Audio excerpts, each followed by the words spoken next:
And like I said, we've got a great, fascinating conversation. I've already told you who my guests are, and I'm really looking forward to your feedback. Are you a startup? What sector are you in? What sort of funding are you looking for? Has it been a challenge? I'm sure it has. That's one of the major challenges. Let's get into that conversation now with my guests here. With me in studio, Naomi Ndela, who's the head of SME and agribusiness at KCB. Linda Bonyo from Lawyers Hub, Kenya. As well, joining me virtually is Dr. Bitange Ndemo. He's a professor of entrepreneurship. He'll be joining us virtually here on the show in just a moment. Ladies, thank you for making time. Let me begin with you, Naomi. What is it, first of all, talk to us about the sectors that you are providing support in as KCB, and then we can get into what it is particularly that you look for when an SME comes in and says, look, this is what I do, this is the name of the business. What is the due diligence that you look for that says, business A over B is, looking like more investor ready? Thank you, Yvonne, and good afternoon, viewers. Maybe I should start by saying KCB, being one of the largest banks in the country, not only supports corporates, but we also support small businesses, medium-sized businesses, and the very, very small businesses, which we refer to as micro businesses. So with that perspective, we look at businesses under MSME, which is micro, small, and medium enterprises. We look at businesses with annual turnovers of from 0 to 1 billion Kenya shillings. So it's a wide range of businesses that we work with. And we also look at sectors, varied sectors, industries ranging from retail and trade to manufacturing to health to agriculture. We also are very interested in the education sector. We are also work with faith-based institutions. So I know a lot of people think churches are not businesses, but they are businesses. So we work with those as well. And generally, any business that is legal, as long as it's not prohibited, we are happy to work with you. Right. Yes. So we come to you and sit down with you, with your colleagues. Just maybe off the top of your head, maybe the top 3, maybe top 4 things that you look at, when a startup, a business owner, an entrepreneur comes in and says, I need funding for my business. What is it? What are the top 3, top 4 things that you look at that tells you this is a business that KCB wants to work with? With the rigor in banking, we definitely have to understand you as a customer. So we want to know who you are.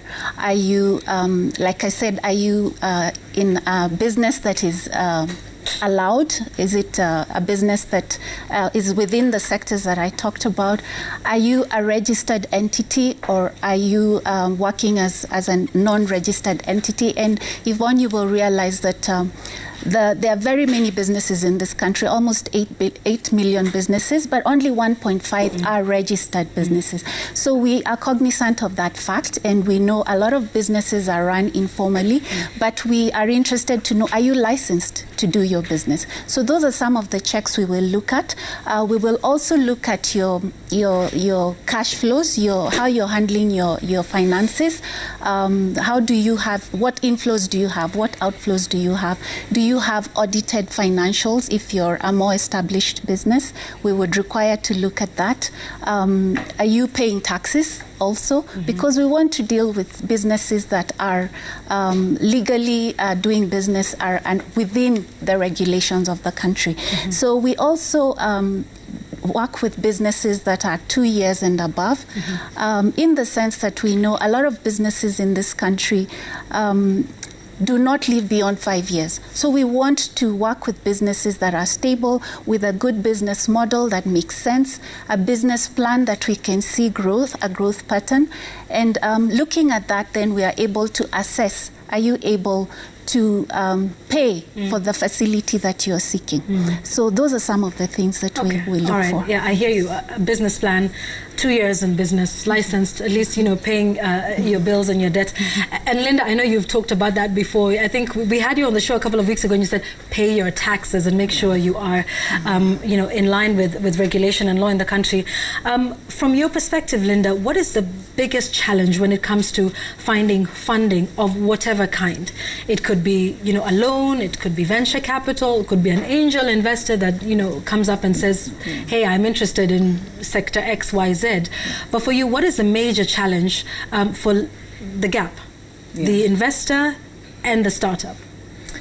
I think the gap, is in fast formation, because when people go into business, maybe you're just excited about a new idea, and so you don't think through the long haul that I'm setting this up, but I want that fund.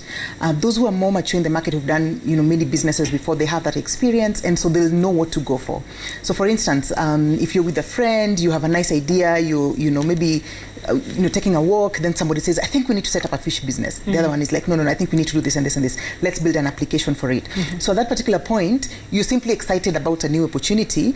You don't think about the details. For instance, the details would be, how do we register this at the company's registry? What form do we need? Do we need a business name, or do we need a company?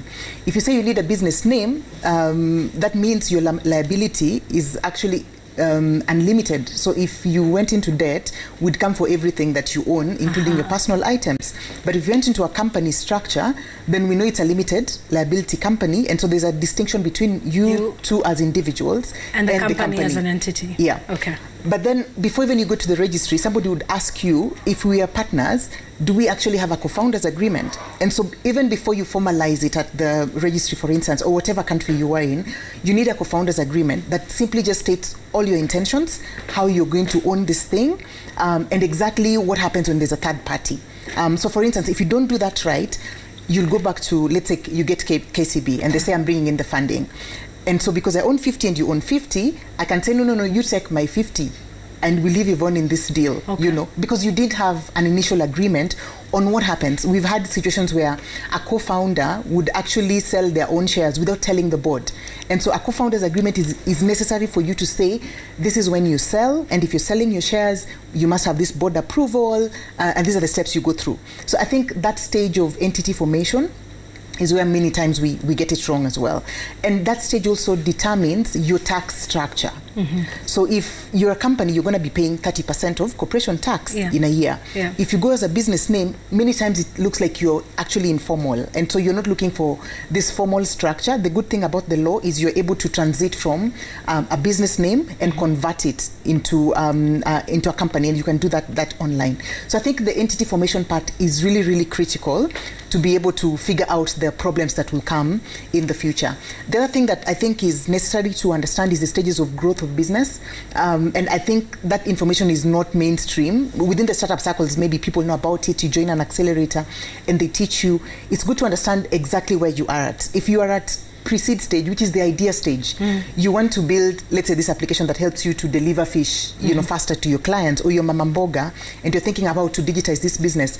At that stage, you ideally are not looking for capital from strangers. Maybe you're looking from family, but the good thing is, the best part about that stage is to bootstrap and say, I'm putting all my resources to this thing so that I own the IP.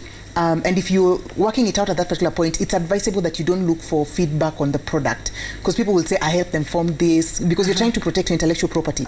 So it's very important then, even at that stage, if you have somebody, please build this product for me, have a contract with them at that initial stage. Even if the company is not formed, tell them that Linda is getting into an agreement with Yvonne for Yvonne to build the application. That helps you to then, ensure you're owning everything at the very initial stages. And if what I hear you saying is that before you even think about the fundraising, it has to be that you're creating a good foundation to begin with.